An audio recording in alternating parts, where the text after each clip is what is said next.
श्री राम जय राम जय जय राम। श्री राम जय राम जय जय राम। श्री राम जय राम जय जय राम।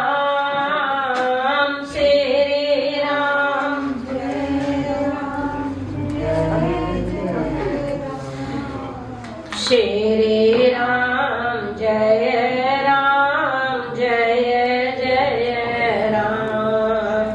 श्री राम जय राम जय जय राम। श्री राम जय राम जय जय राम। श्री राम जय राम जय जय राम। श्री राम जय राम जय जय राम। श्री राम जय राम जय जय राम। श्री राम जय राम जय जय। श्री राम जय राम जय जय राम। श्री राम जय राम जय जय राम। श्री राम जय राम जय जय। मंगल भवने मंगल हारी। श्री राम जय राम जय जय राम। श्री राम जय राम जय जय राम। श्री राम जय राम जय जय राम।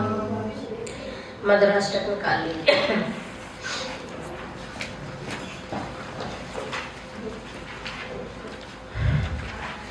आधरं मधुरं वदनं मधुरं नयनं मधुरं हसितं मधुरं।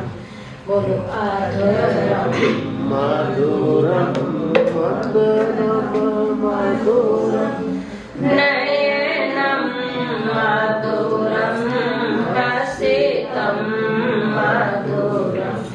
हृदयं मधुरं गमनं मधुरं।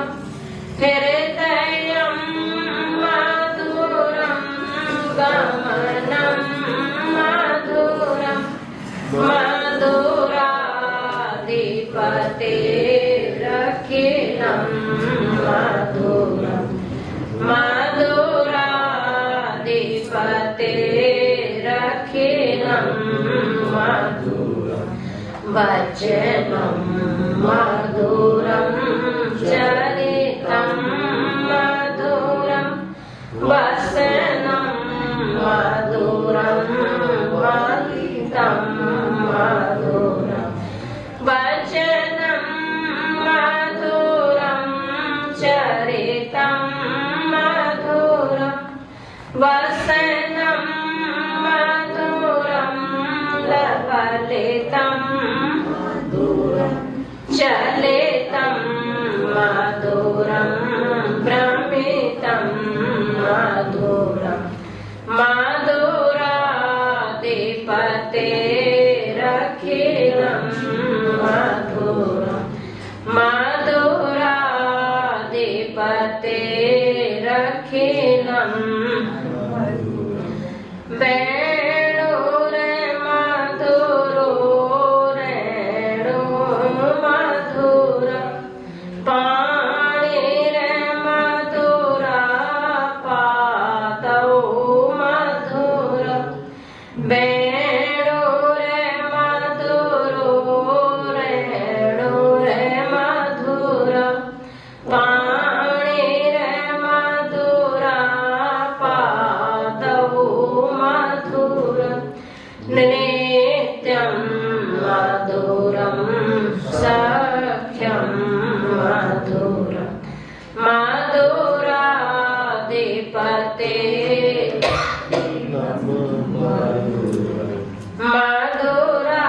मधुराधिपते रखिलं गीतं मधुरं पीतं मधुरं गीतं मधुरं पीतं मधुरं भोक्तं मधुरं सूक्तं रूपं मधुरं तिलकं मधुरं रूपं मधुरं तिलकं मधुरं मधुराधिपते रखिलं मधुरं मधुराधिपते रखिलं मधुरं करणं मधुरं तरणं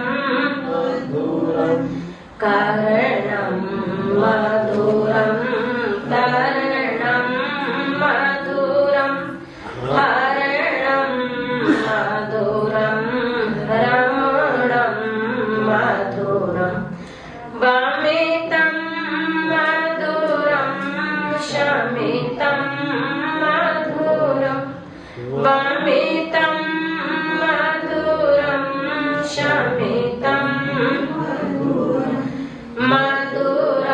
मधुराधिपते रखिलं मधुरं मधुराधिपते रखिलं मधुरं गुञ्जा मधुरा माला मधुरा गुञ्जा मधुरा माला यमुना मधुरा बीची मधुरा सलिलं मधुरं कमलं मधुरं सलिलं मधुरं कमलं मधुराधिपते रखिलं मधुरं मधुराधिपते रखिलं मधुरं गोपी मधुरा लीला मधुरा युक्तं मधुरं मुक्तं मधुरं गोपी मधुरा लीला मधुरा युक्तं मधुरं मुक्तं दृष्टं मधुरं श्रेष्ठं मधुरं दृष्टं मधुरं श्रेष्ठं मधुरं मधुराधिपते रखिलं मधुरं मधुराधिपते रखिलं गोपा मधुरा गावो मधुरा गोपा मधुरा गावो मधुरा यष्टिर मधुरा श्रेष्ठिर मधुरा दलितं मधुरं फलितं मधुरं दलितं मधुरं फलितं मधुरं मधुराधिपते रखिलं मधुरं मधुराधिपते रखिलं मधुरं मधुराधिपतेरखिलं मधुरम्। बोल श्रीमद् भागवत महापुराण श्री सुखदेव भगवान की जय। श्री व्यास भगवान की जय। श्री गोविंद भगवान की जय। सद्गुरुदेव भगवान की जय। जय जय श्री राधे। जय जय श्री राधे। जय जय श्री राधे। नारायण नारायण। परीक्षित भगवान ने सुखदेव से भगवान से पूछा, प्रभु म्रियमाणस्य किम कर्तव्यम। ये श्रीमद् भागवत का प्रश्न है। जो मरने वाला व्यक्ति है प्रभु उसको क्या करना चाहिए।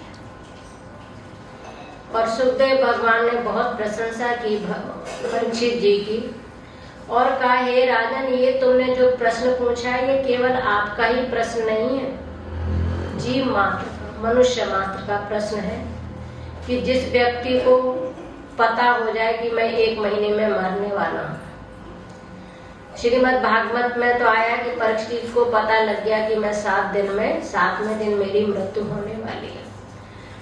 तो अब उन्होंने ये नहीं पूछा कि राज किसको दूं, मंत्री किसको बना दूं जिससे मेरे बाद मेरा बेटा ठीक ठाक से राज करे। कुछ नहीं, एकदम छोड़ा छाड़ा सब चले गए गंगा किनारे।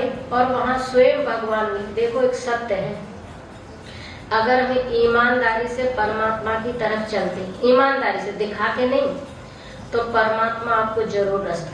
प्रभु कहते हैं तुम 1 कदम चलो तो सही, अरे मत चलो, कम से कम अपना हाथ तो बढ़ाओ। और हम तो अपने हाथ को खींच के बैठते कि पता नहीं हम परमात्मा की तरफ चले तो इधर वाला सब हमारा। अभी परीक्षित को ये पता नहीं था कि मैं गंगा किनारे जाऊंगा तो मुझे श्रीमद् भागवत की कथा सुनने को मिलेगी। ये व्यवस्था किसने करी? भगवान ने। जिसने जन्म सुधारा है वो परीक्षित की मृत्यु भी सुधार रहे। और फिर भगवान सुखदेव जी से परीक्षित भगवान ने दूसरे अध्याय में, जो श्रीमद् भागवत का सबसे कठिन अध्याय। देखिए, भागवत कोई नाचने गाने की, मैं किसी की निंदा स्तुति नहीं करती, लेकिन ये कोई नाचने गाने वाला ग्रंथ नहीं है। क्योंकि जो व्यक्ति मरने वाला है, जिसको 7वें दिन सर्प आके डसेगा, तो क्या वो यहाँ मौज मस्ती लूटेगा? तो ना, कम से कम परीक्षित जी को तो पता है, हमको क्या पता है? हम क्या 100 साल के बाद मरेंगे?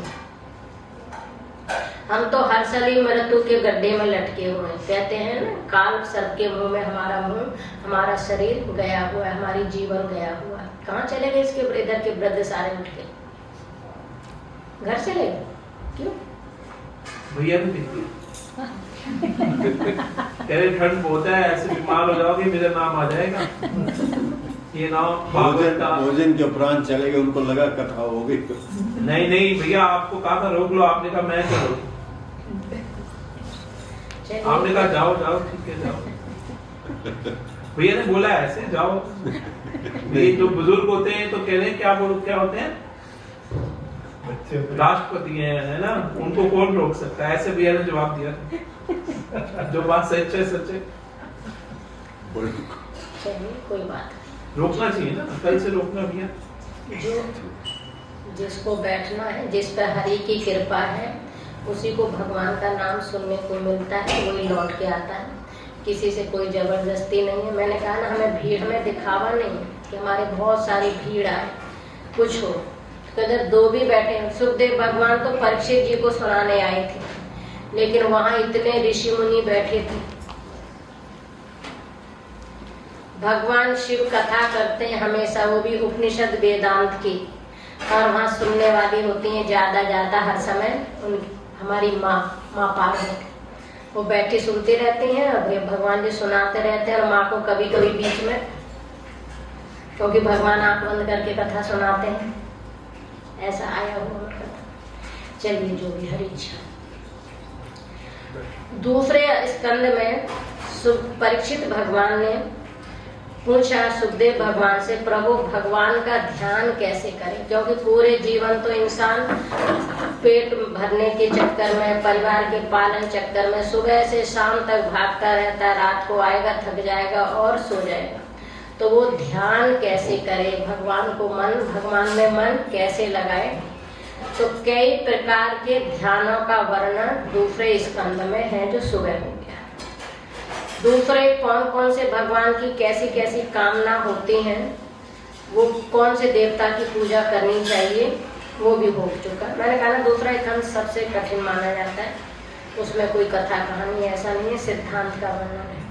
और उसी में चतुर्श्लोकी भागवत आती है जो भगवान नारायण ने भगवान ब्रह्मा जी को सुनाया। ब्रह्मा जी ने वही भागवत चतुर्श्लोकी सनत कुमार को सुनाई, सनत कुमार जी ने नारद जी को सुनाई। कल के उसमें आया था भगवत के, उसमें नारद जी ने व्यास जी को सुनाई और व्यास जी को भगवान नारद ने आदेश दिया कि तुम विपली कुरु, ये 4 श्लोक का क्या करो, आप इसका विस्तार कर सकते हो, क्योंकि व्यास भगवान स्वयं भगवान का अंशावतार है। और उन्होंने फिर 4 श्लोक के 18,000 श्लोकों का भगवान की समाधि अवस्था में श्रीमद् भागवत का अवलोकन किया। और फिर उन्होंने ही ये भागवत अपने पुत्र सुखदेव जी को पढ़ाया और सुखदेव जी ने भगवान की कृपा से इसको परीक्षित को सुनाया। और परीक्षित के माध्यम से हम जैसे कलयुगी जीवों को भी श्रीमद् भागवत जैसा ग्रंथ प्राप्त हुआ और सुनने को भी मिलता है। ये भगवान की विशेष कृपा है, अनुपम कृपा है। तीसरा स्कंद आरंभ हो रहा है। यहाँ पर परीक्षित भगवान ने सुखदेव भगवान से एक प्रश्न और पूछा, पुत्र छत्रु भगवता मैत्रेयासा संगमः कदा वह सा संवादा तद वर्ण्य ना प्रभो। एक प्रश्न पूछा, प्रभु हमने सुना था, आपने बताया कि हमारे एक पूर्वज थे जिनका नाम था विदुर, और विदुर भगवान ने जब कौरव और पांडवों का युद्ध हुआ तो वो किसी की तरफ से युद्ध में, एक विदुरी ऐसे थे जिन्होंने किसी का भी पक्ष नहीं लिया, क्योंकि वो जानते हैं कौरव भी हमारे हैं और पांडव भी हमारे हैं। 2 लोग ऐसे थे जिन्होंने महाभारत में भाग नहीं लिया। एक तो विदुर थे जो अपने आप, भाई हस्तिनापुर के मंत्री हैं, कोई ऐसे नहीं। देखो इसमें लिखा है, गत्वा छत्रवा वनम प्रविष्टेन त्यक्त्वा स्वगृहं रिद्धम। विदुर भगवान अपने घर को संपत्ति से भरा हुआ छोड़कर क्यों वन में चले गए। बहुत से लोग कहते हैं ना विदुर बड़े गरीब थे, उनके घर वो साग के पत्ते खाते थे, केला। ऐसा नहीं है, क्योंकि हस्तिनापुर के मंत्री हैं, लेकिन उनको ज्यादा दिखावा नहीं है, ज्यादा भोग विलास की इच्छा नहीं है। अरे जिनकी पत्नी इतनी वो है भगवान की भक्त, आता ना साग विदुर घर खाया, जब दुर्योधन ने बुलाया था उसके लिए, तो वो तो भक्त है, और भक्त को बस इतनी इच्छा होती है कि रहने के लिए थोड़ा सा स्थान मिल जाए और भोजन के लिए थोड़ा सा उदर निमित्ति के लिए भोजन मिल जाए, सात्विक भोजन हो और कुछ भी हो, कोई फरमाइश नहीं होती कि ये हो ये हो ये हो, इतना ही नहीं होता है। तो आप बताइए कि प्रभु वो जो हमारे थे, बाकी तो आपका सबने बता दिया कि वन में चले गए, उनका ऐसा हो गया। उन विदुर भगवान ने क्या हुआ उनका, विदुर का जो हमारे पूर्वज थे। और आपने ये भी बताया कि विदुर बाद में मैत्रेय ऋषि के पास भी गए। तो इस कथा को मुझको प्रभु आप विस्तार से सुनाइए। ऐसा जब इन्होंने पुरुष पूछा, सा एवं ऋषि वयोरियम पृष्ठ राजा परीक्षिता। राजा परीक्षित ने सुखदेव से यह प्रश्न पूछा कि आप मुझे विदुर जी के बारे में बताइए। अब यहाँ पे विदुर जी की कथा का बता रहे हैं। देखिए 2 तरह की सृष्टि होती है, एक आसुरी सृष्टि और एक देव सृष्टि। मतलब हमारे अंदर चाहे जो यथा पिंडे तथा ब्रह्मांडे, जो हमारे मन में है वही क्या है संसार में, पिंड में। पहले भी आप देखो तो क्या होता है, मन में कोई भी आप काम करने चलोगे तो आपके मन में पहले थोड़ी सी नेगेटिव बात आती है, सुनो बात, मान ली चले घर से, पता नहीं कोहरा है, चल पाएंगे कि नहीं चल पाएंगे, बहुत ठंड लग रही है, कहीं बीमार हो गए तो, और भगवान ने धूप निकाल रखी, इतनी बढ़िया कहाँ है कोहरा। पर हमारा ऐसा स्वभाव है कि हम कुछ भी काम करेंगे तो पहले ऐसे आएगा नेगेटिव, इसको बोलते हैं आसुरी वृत्ति, किसी भी काम के। तो यहाँ श्रीमद् भागवत में भी सबसे पहले आसुरी सृष्टि का ही वर्णन किया गया, और चौथे स्कंद में देवी सृष्टि का। अच्छे मतलब कहना चाहिए कि बुरे विचार ज्यादा आते हैं और अच्छे विचार कम आते हैं, बुरे लोग ज्यादा मिल जाते हैं, अच्छे लोग। अभी आप अच्छा काम करने के लिए चलो तो घर घर पर्चा बांटने भी जाओ तब भी कोई नहीं निकलता, और यहाँ एक वो खोल दो जो पानीपत में खुला आता है ना चौराहे पे, बड़ा चमकीली सी दुकान है, और यहाँ पे खोल दो और एक दिन के लिए फ्री कर दो, तो मुझे नहीं लगता इस गांव में एक दो को छोड़ के कोई ना आए। कोई ना भी पीता होगा तो सोचोगे फ्री में ले रही है तो ले लो। हम नहीं पीते, हमारे चाचा के ताऊ के वो है ना जो फलाने हैं ठिकाने, वो पीते हैं, उनको गिफ्ट करते हैं। क्योंकि आसुरी तरफ ऊपर से छत से नीचे गिरना बड़ा आसान है, कूद जाओ, और सीढ़ी पर चढ़ना हो तो चढ़ते चढ़ते सांस फूल जाएगा। ये हमारा सबका साधना की तरफ अच्छी तरफ चलने के लिए बहुत बहुत मुश्किल होता है।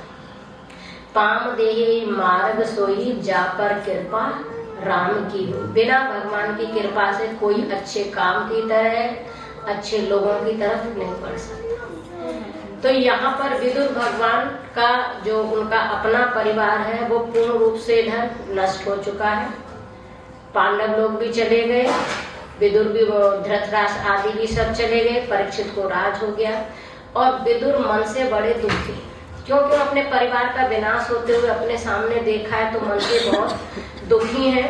तो वो अवधूत जैसी, पागल जैसी अवस्था में यमुना के किनारे घूम रहे, तीर्थों पे घूम रहे हैं अपने होकर के।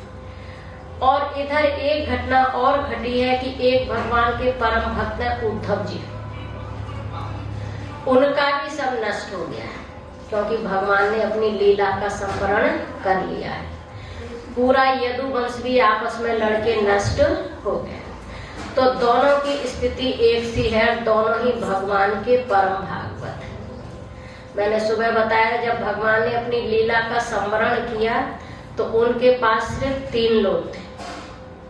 अर्जुन, जिनको भगवान ने आदेश दिया तो तुम द्वारका जाओ और वहां से जिसको बचा सकते हो बचा लो, क्योंकि 7वें दिन द्वारका समुद्र में डूब जाएगी।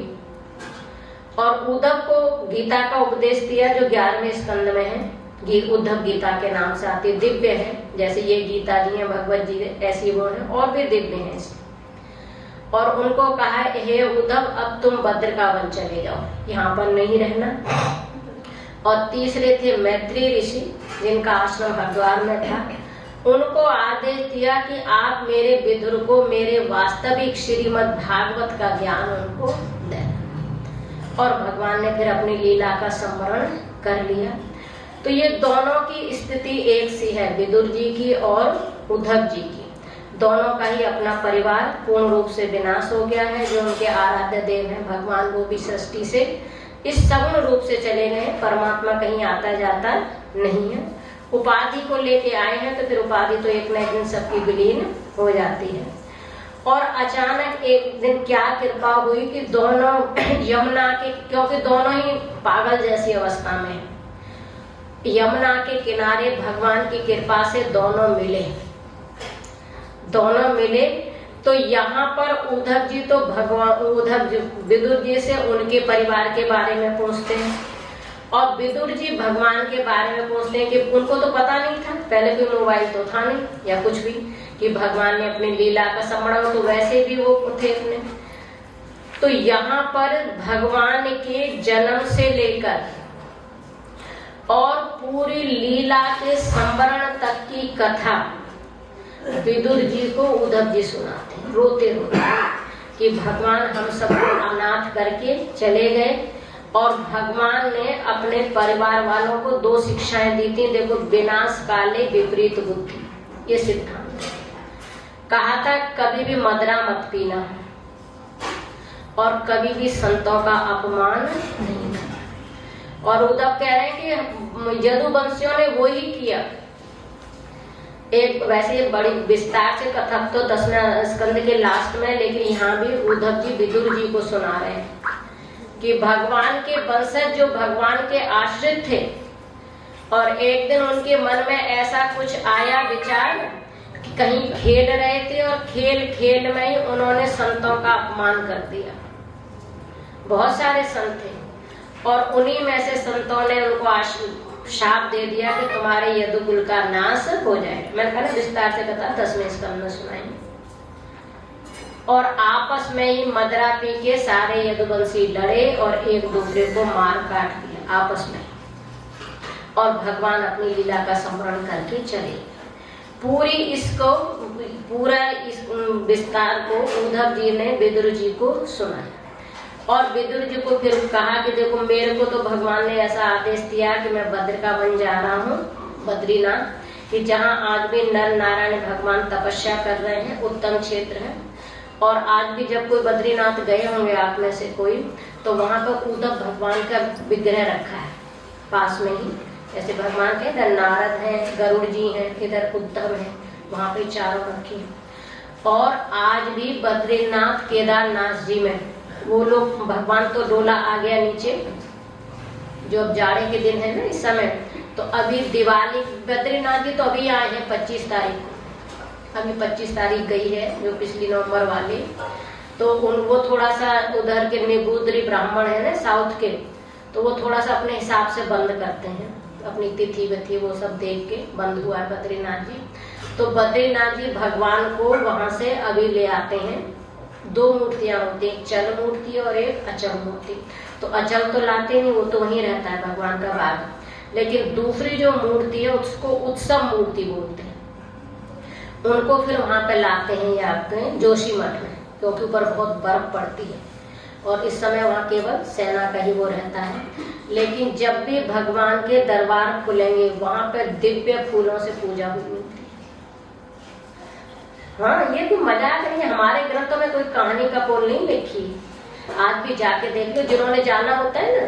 अब ये भगवान के पट खुलेंगे अक्षय तृतीया को, जो बैसाख में आती है अक्षय तृतीया, तब भगवान वहां जाते हैं। तो 3-4 दिन पहले उनके साथ डोला में जाते हैं, सब लेके बड़ा दिव्य से जाते हैं। और वहां जाके देखते हैं तो ऐसे दिव्य फूलों की, क्योंकि आंखों से दिखाई तो देती नहीं, यानी जब बंद रहते हैं मंदिर में तो हमेशा पूजा होती है। अगर मंदिर में पूजा ना हो तो मंदिर भी वो उसकी वो नहीं रहता है वहाँ पे। तो वहाँ पे देवता लोग पूजा करते हैं, देवता हैं, नारद जी सब पूजा करते हैं, दिव्य चीज।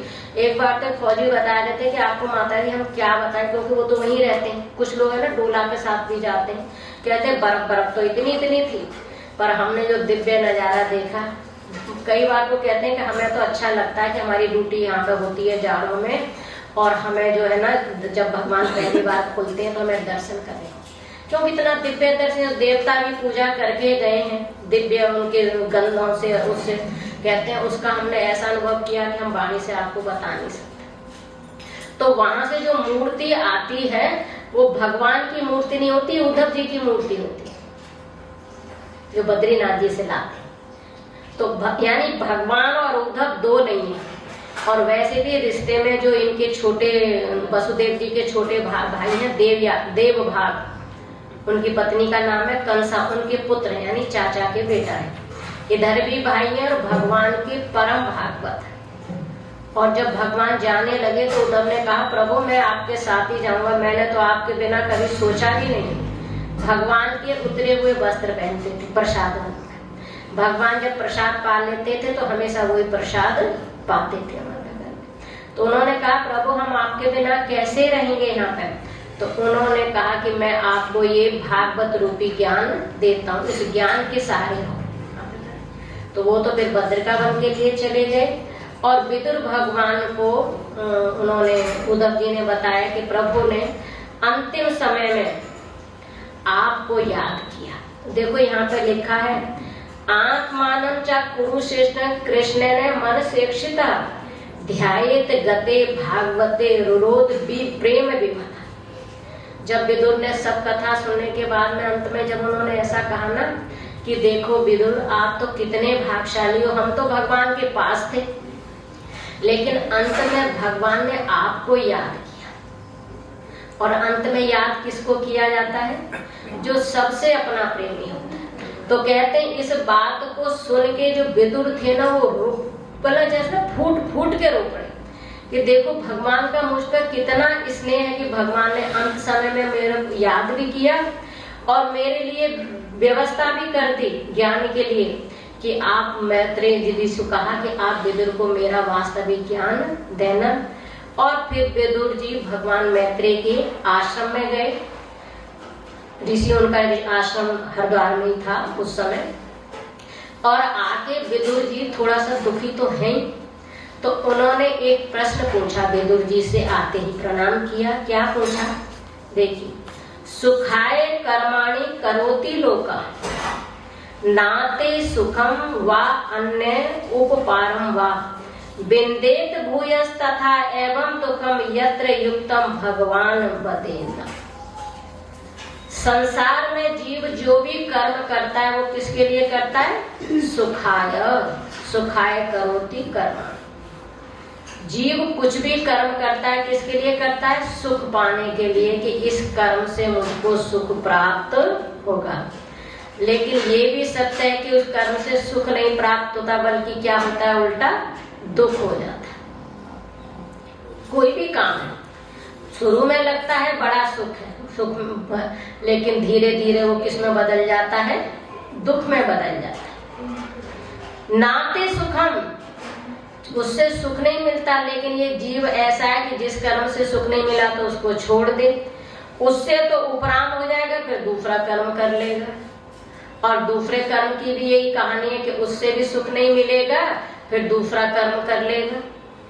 और ऐसे ही पूरा जीवन बदलता रहता है, लेकिन वो अपने मन को भगवान के साथ लगाता नहीं। एक कर्म को छोड़ेगा, दूसरे में लगाएगा, दूसरे में लगाएगा, तीसरे में लग जाएगा। आपके घर में 4 बेटे हैं, एक बेटे से लड़ाई, एक बेटा आपका अपमान करता है, लड़ाई करता है, तो आप क्या करोगे? दूसरे के पास रह लोगे।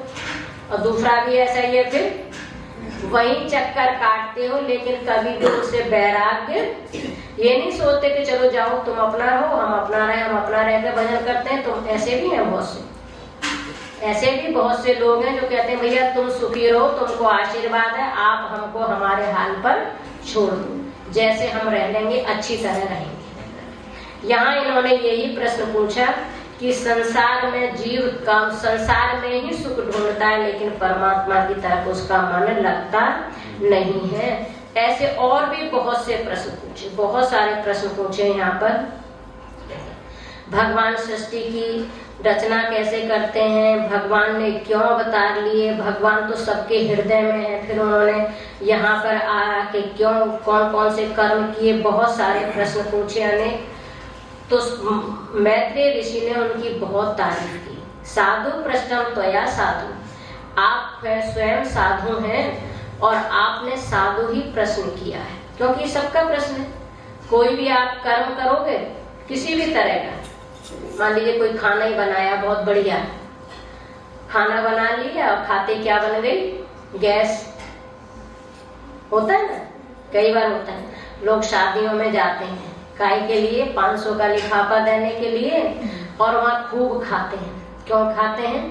क्योंकि 500 रुपए पूरे वसूल भी करने हैं। और ऐसे खाते हैं, कहीं आइसक्रीम दिख गई तो आइसक्रीम खा ली, और फिर थोड़ी देर में वहां से कॉफी पी ली, जबकि दोनों क्या है? विपरीत हैं। और फिर आके वे 2 दिन तक अपने घर में लेटे रहते हैं कि शादी में गए थे, वहां पे ये नहीं कहेंगे हमने ऐसे खाया, कुछ खाने में रात को है ना गड़बड़ सी थी, शायद लगता है खाना ढंग से बना, ये नहीं कहा कि हमने उल्टा सीधा खा लिया था।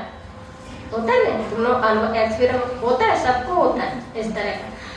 घर गए तो सुख के लिए थे और मिला क्या? वहां से दुख मिला। पूरा जीवन का है, एक का नहीं, सबका ही। यदि जीवन में कर्म से सुख मिल जाता तो अंतिम समय में हमें संतुष्टि होती, संतुष्टि होती हमको कि मैंने बहुत अच्छा कर लिया। लेकिन किसी भी वृद्ध से पूछो, आप अपना सोचो, आप अपने जीवन से संतुष्ट हैं?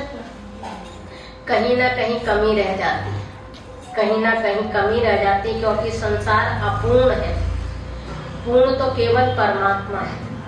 पूर्णमदा पूर्णिदं पूर्णात् पूर्णमुदच्यते। ईश्वर ही पूर्ण है। पूर्ण की शरण में जाने से ही पूर्णता प्राप्त होती है। तो यहाँ पर मैत्री कह रहे हैं, हे साधु, तुम साधु हो, तुमने साधु ही लोक प्रश्न पूछा है, लोकान कल्याण, क्योंकि ये प्रश्न लोगों का है, लोक कल्याण के लिए है। और आप ऐसा क्यों ना पूछें इतना श्रेष्ठ प्रश्न? क्यों? क्योंकि आप तो स्वयं यमराज के, धर्मराज के क्या है? अवतार है। ये विदुर भी यमराज, उनके धर्मराज के ही अवतार थे। जैसे युधिष्ठिर थे, युधिष्ठिर भी धर्मराज के अवतार हैं और विदुर भी धर्मराज के ही अवतार थे। लेकिन विदुर शापित, शाप मिला हुआ है इनको। क्या हुआ? एक ऋषि थे जिनका नाम था मांडव्य। मांडव्य ऋषि थे, बहुत तपस्वी ऋषि थे और किसी अपने आश्रम में कहीं पर रह के तपस्या करते थे। तो एक बार क्या घटना घटी कि किन्हीं चोरों ने राजा के यहाँ नगर में चोरी करी और चोरी करते हुए वो भागे। तो पीछे से पुलिस, उनके जो सिपाही वगैरह थे, राजा के पहरेदार, उन्होंने देख लिया। भागते भागते सोचा कि इसको कहाँ डालें, पकड़ लेंगे वो।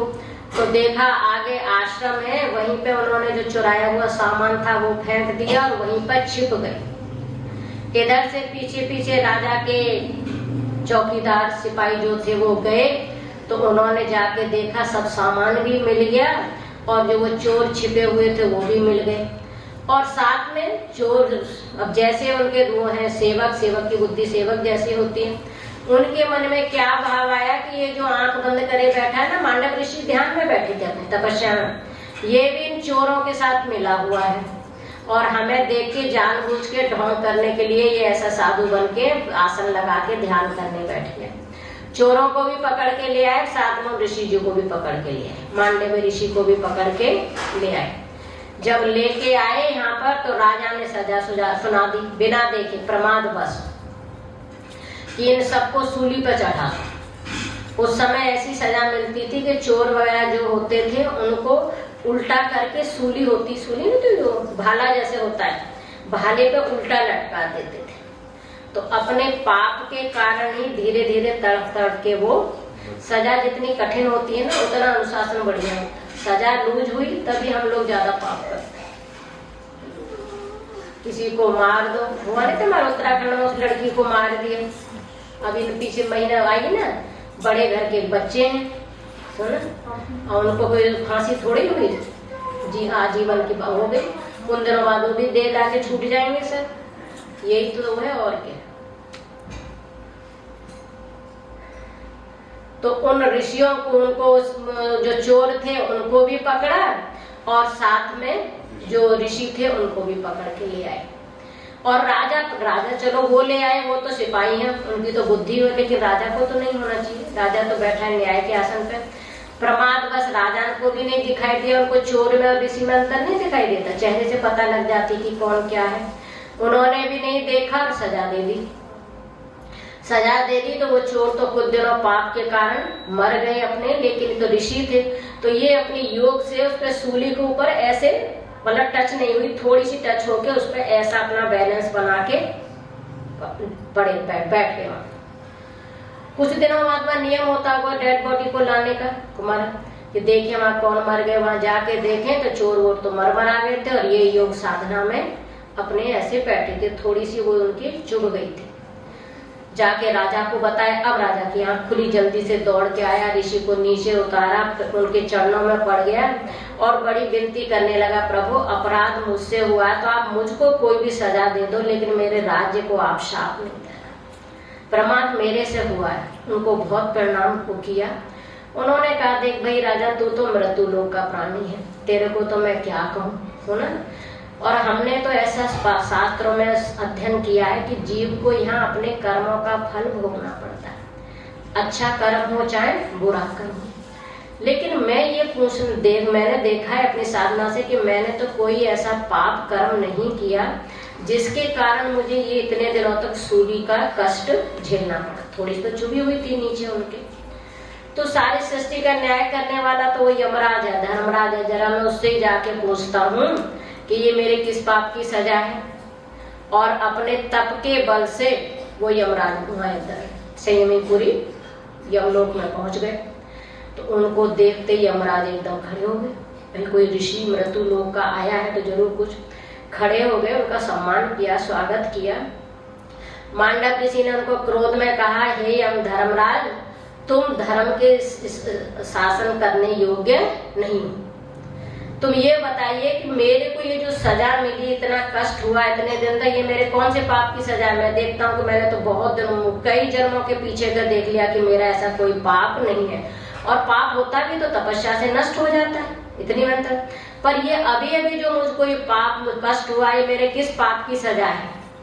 अब यमराज जी बोले, धर्मराज जी, कि प्रभु ये आपने जो पाप किया है ना, ये जब आप बिल्कुल छोटे से बच्चे थे ना, 2-3 साल के, तब आपने एक कीड़े को एक कांटा चुबा दिया था।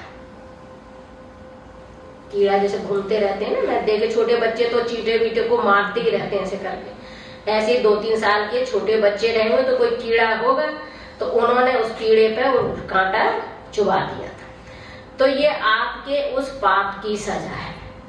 अब तो मांडव ऋषि जी बहुत तेज गुस्सा हो गए। उन्होंने कहा, मूर्ख, ये बता, जिस बच्चे को अपने शरीर का ही भान नहीं है, 2-2.5 साल के बच्चे को अपना शरीर का भान होता है, छोटे बच्चे को, अरे वो आग को भी है ना, आग को भी खाने की चीज समझ के पकड़ता है। कई बार तो बालक जो है ना, कोई गर्म चीज चाहे हो ना, उसको मना करो कि मत करे तो उसमें हाथ ही डालेगा। जिस बच्चे को अपने शरीर का भान नहीं है कि मैं दिया पकड़ूंगा, पहले दिया जलता है ना बालक, या आग में हाथ दूंगा, कि सांप को पकड़ूंगा, कि छिपकली को पकड़ूंगा, कि चाकू को वो करूंगा तो मैं ही, मेरे को कष्ट होगा, तो उसको दूसरे को मारेगा तो उसको क्या, जब अपने शरीर का भान नहीं तो दूसरे शरीर का कैसे भान होगा? तो ये तेरा गलत नियम गलत है, इसको खत्म कर। जब तक बच्चे को अपने शरीर का भान ना हो, उससे पहले किए हुए जितने भी कर्म है उसका उसको दोष नहीं लगना चाहिए। और भाई बहुत दोनों में बहुत बहस हुई। यमराज जी ने फिर एक तर्क और दिया, प्रभु कोई भी काम है, आग दिखाई दे रही है, उसमें पैर पड़ जाए तब भी इंसान जल जाता है, और आग यदि राख में दबी हो, नहीं कई बार पता लगती और अचानक पैर पड़ जाए फिर भी जल जाता है। तो कर्म तो कहीं जान के करो अनजाने करो, उसका फल तो भोगना ही पड़ता है। सुना? तब ये मांडव ऋषि ने क्रोधित होकर इनको शाप दे दिया कि तुम मृत्युलोक में जाओ, 100 वर्ष तक वहां पे रहो, शूद्रा के गर्भ से पैदा हो वहां पे जाके, और तुम पर नियम करना नहीं आता, इसलिए तुम इस पाप का फल भोगो। वही यहाँ पर आके कौन बने? विदुर, यमराज का अंश। और फिर उन्होंने नियम बनाया, भाई नियम देखो, पाप तो हो रहा है, पाप तो जान के करो अनजाने में करो, उसका फल तो भोगना ही पड़ा है, बच्चा करे या बड़ा करे, कोई भी करे। तो नियम बनाया कि जब तक बच्चे को अपने शरीर का भान नहीं होता, तब तक उसके शरीर से जो भी पाप होता है उसका फल उसके माँ बाप को भोगना पड़ता है। भोगना पड़ता है कि नहीं? बच्चे का हाथ जल जाए, टूट जाए, तो किसको ज्यादा कष्ट होता है? माँ बाप को होता है कि नहीं होता है? बच्चे को नहीं होता है। बच्चे को आप छोड़ दो ना तो वो खेलेगा ऐसे टूटे हाथ से लटका कर, क्योंकि अभी शरीर का उसको अभिमान, शरीर में इतनी लेकिन उसके माँ बाप को कष्ट बहुत होता है। ये मांडव ऋषि का बनाया हुआ नियम है कि जब तक बच्चा छोटा होता है उसको कोई कष्ट होता है तो उसके कष्ट तो उसको मिलना है, वो उसके किसी पाप का फल है, लेकिन उसको भोगने में ज्यादा दुख किसको होता है? उसके माता पिता को दुख होता है। ऐसा इन्होंने, ये मैत्रेय ऋषि ने बताया कि आप तो वो मांडव्य ऋषि हैं, वो हैं जो आप मांडव्य ऋषि के हिसाब से आप क्या इस योनि में आए हुए हैं यहाँ पे।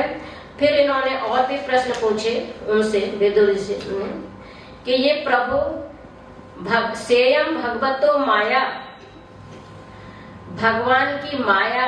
मैत्रेय ऋषि ने कहा कि जब भगवान सृष्टि करते हैं, देखो भगवान के 3 रूप है।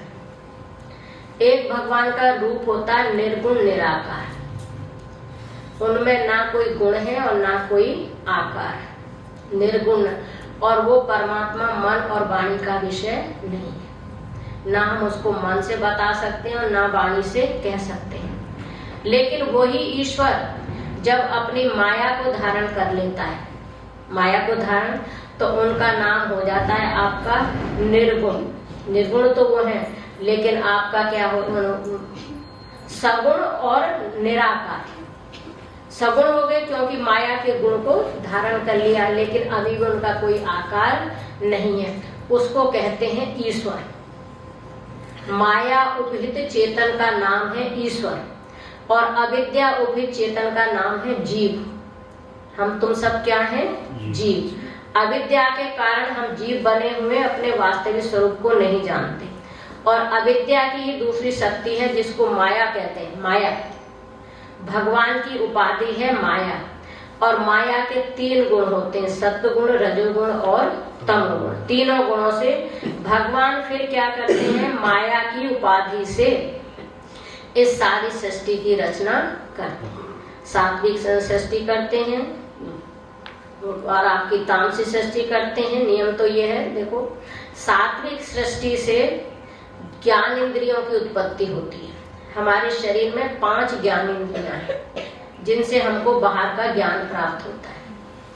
ये है आपके श्रोत्र है, आपकी चक्षु है, त्वक है, आपकी नासिका है और आपकी जिह्वा है। इनसे हमको बाहर का ज्ञान होता है। ये 5 महाभूतों के सात्विक गुण से बने हुए हैं। उनकी बड़ी प्रक्रिया है वेदांत में करके वहां पे। तो ये भगवान जो सृष्टि करते हैं, यदि अर्थे बिना मुझसे पुंसम आंत विपर्य, लेकिन इस माया के कारण ही जीव तो बंधन में पड़ जाता है अविद्या के कारण, क्योंकि जीव का जो जन्म होता है वो उसके कर्मों के अनुसार होता है, और माया का, ईश्वर का जो जन्म होता है, ईश्वर का जन्म नहीं होता। ईश्वर क्या करते हैं? माया की उपाधि से सृष्टि की रचना करते हैं। कैसे रचना करते हैं? जय यथा जले चंद्रमसा, जैसे जल में चंद्रमा का प्रतिबिंब दिखाई देता है। चंद्रमा तो एक है, लेकिन 100 घड़े भर के रख दो, 100 घड़ों में आप क्या पानी भर दो, तो 100 के 100 घड़े में चंद्रमा का प्रतिबिंब दिखाई देगा कि नहीं दिखाई देगा? तो प्रतिबिंब को देखेंगे तो लगेगा कितने चंद्रमा हैं? हजारों चंद्रमा हैं जितने। तो ये जीव की उपाधि है।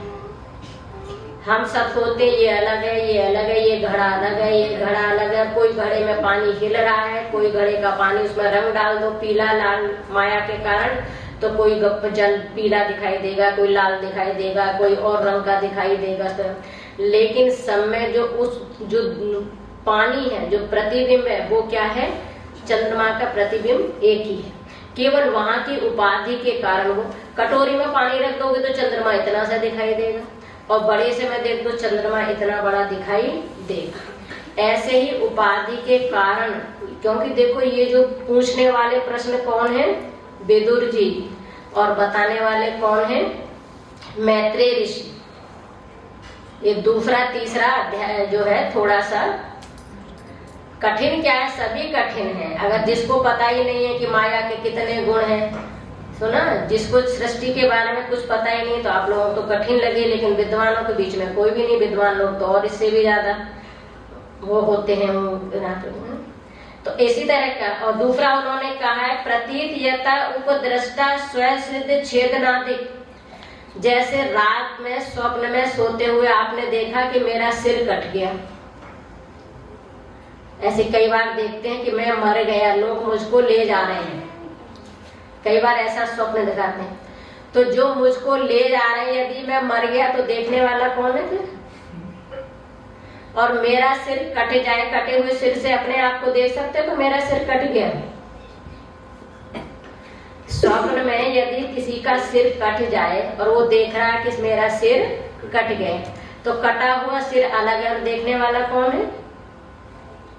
देखने वाला अलग है। जो देखने वाला है वही ईश्वर कह लो, उसको जीव कह लो, कुछ भी कह लो। उपाधि के कारण जीव और ईश्वर में अंतर नहीं है। घड़े में एक घड़ा ले लो, घड़े में भी खाली जगह है अंदर या नहीं? और ये महाकाश है, महाकाश और घड़े के अंदर आकाश में क्या अंतर है? चलो ज्यादा कठिन नहीं करते, सब सोने से लगे। नहीं करते। चलिए छोड़िए, कोई बात नहीं, कथा सुनाते हैं भैया, कथा सुनाते हैं, हल्की सी कथा सुनो। तो इन्होंने ब्रह्म जब सृष्टि के बारे में प्रश्न पूछा, देखो वानन की कथा सुनाएंगे आपको। सृष्टि की उत्पत्ति में मैत्री ऋषि ने बताया कि जो भगवान है, ईश्वर है, वो इस सृष्टि की रचना करने के लिए पहले ब्रह्मा जी की उत्पत्ति करते हैं और ब्रह्मा जी को आदेश देते हैं कि आप जीवों को उनके कर्मों के अनुसार सृष्टि की रचना करिए। तो ब्रह्मा जी पहले अपने मन से सृष्टि करते हैं और मन से सृष्टि करके प्रजापतियों को उत्पन्न करते हैं, लेकिन जो मानसिक सृष्टि है वो ज्यादा देर तक चलती नहीं है। इसमें आपके